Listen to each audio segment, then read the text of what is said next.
President Biden, who has warned the pandemic will get worse before it gets better, now says the U.S. death toll could top 600,000.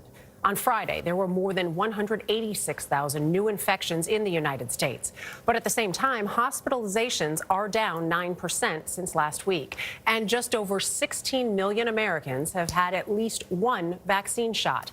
This comes amid a nationwide scramble for more COVID-19 vaccine and a new concern that the more contagious variant of the virus has now been detected in at least 22 states. Tom Hanson has more.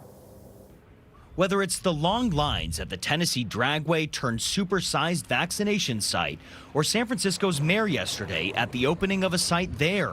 I'm so excited. The message is the same. The vaccine is here.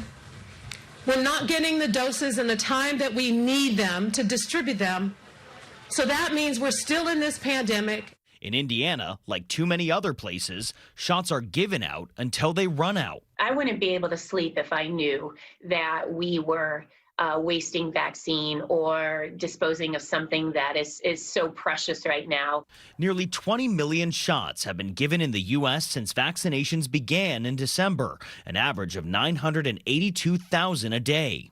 But a combination of demand outpacing supply and too many cooks in the distribution kitchen has bogged down the launch of the nation's mass inoculation process. At the current rate, Dr. Anthony Fauci estimates herd immunity, when 70 to 80% of Americans are vaccinated, is not just around the corner. Hopefully, that will be as we enter into the fall and end the summer. Health officials are also having to balance care for COVID-stricken people and vaccination distribution. California's Office of Emergency Services released video Friday showing cold storage containers available for counties. They're available to store bodies. 12 of these in a box. In Kentucky, the governor spoke Friday about the flags outside the state capitol commemorating more than 3,300 people who died in that state. These are all children of God, loved by their family, needed by their community, deeply, deeply missed. And the virus's variants are causing concern, now present in 22 states, including Michigan, where Dr. Jim Grant is the state chief medical officer for Blue Cross Blue Shield.